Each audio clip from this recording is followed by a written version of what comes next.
Alright, this is a Porsche Boxter S. It's 2002. The infamous IMS bearing. Really good videos on that on the IMS Solutions site, which I got right here, but one little problem. They show you how to do it with the engine out of the car. I'm doing it with the transmission out of the car and the engine in the car. And I kind of purposely avoid German stuff, so a little bit out of my element here, but it's all good. This guy needed help. I'm going to give him the hookup. One of the things, I just want to give you some tips and tricks. Check this out. Pulling all this apart is the best way to get at that crankshaft. I was able to actually get this pin per the kit right here. See that pin? I was able to get that pin in without taking any of the interior apart, but as I got a little bit further in, you really need to pull this interior apart, because right here, that one right there, I'm going to zoom out, or I'm going to dim my light. That big hex is the chain tensioner for that side bank, what I would say the left bank, but I forget what they call it. I think it was the 1, 2, 3 bank maybe. So you'll need that pin to get it top dead center. It'll drop through and lock in. When it's in the right place, it'll lock and the crank will no longer move. And then, follow the steps. I'm not giving you the steps. The video they had was great. It was just not relevant for in the car. And actually, I'm going to pull that pin real quick. So the reason I pulled the pin is because I've just finished the bearing and I need that pin out of there. I'm going to end up doing a belt for this guy. This pin is all part of the kit. Again, they have a nice professionally done video, and it's really good. I'm going to reassemble it to the T. So I actually removed the T handle so that way I could get the pin in without pulling that whole firewall and stuff out. Next, let me raise this up and I'll show you what I got. And P.S. for that tensioner, I used a 32. This will just barely do the job.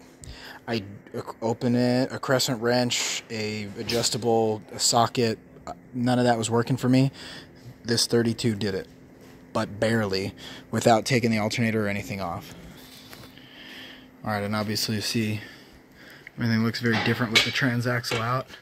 Right now I've got a couple blocks shoved in there to hold the engine, so I'm going to roll over the post jack.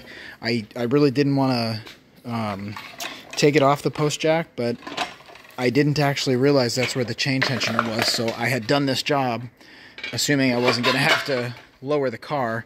Once I had to lower the car, I just kind of had to wedge some things in there. It's not hurting anything, but it wasn't my ideal plan.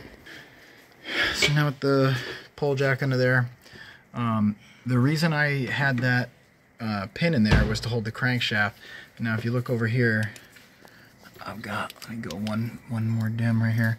This bridge looking mechanism is bolted up to that head, and that flat is locking the cam. So that was the procedure. You can do it in the car, although just barely. So now that I've got all my tensioners back in, this is the IMS tensioner, this is the other bank tensioner, right? So I got it top dead center, basically pinned it, popped out one of these cam seals, and then in this location locked it with the bridge. At that point I could undo all the tensioners, and there was no tension on the chain, so it wasn't trying to spin the cam or anything. That there's a flat right there, bang, it locked right in. Video showed that pretty well, but here it just looks very different. And then did all the work here. Their video was good on that. One tricky thing was torquing that nut. I had to shave a wrench down to get that to work. It's pretty oily, so that was a little bit tricky. And then other than that, follow their steps. Not a real big deal, but hopefully just taking a nice step back, and you can see kind of how I went at pulling the transaxle, leaving all the suspension together. I actually have to do a rear main seal. It did come with this tool, and I used this tool to press it in, and I feel like it went too far. So I'm actually gonna put a new rear main in, yet another new rear main in. And while it's apart, clean all this up and do a clutch and release bearing, and clean up the flywheel. So this job, I would not really recommend DIY. It's possible to do, but it's taken. I've had to pull, you know, like who's got a full size 32mm combination wrench? If you do, cool, then you should do this job. But most DIYs won't. But I had to pull a lot of little tools and stuff. This is going to be pretty expensive retail, but this gives you an idea of how it's gone. I'm probably like 10 hours into this job already, and I'm not slow, but I also don't work on these every day.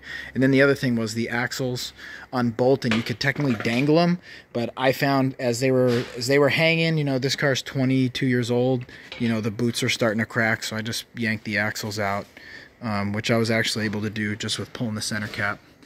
A little sneaky. And customer request, I changed this oil air separator, so I'm about to climb up there and get that bad boy right there. I'm going to do the serpentine belt and everything that came with the kit. A couple new bolts and stuff for the exhausts. So this is going to be several $1,000s if you're paying retail, for sure, or more, maybe 4 or 5. Big deal.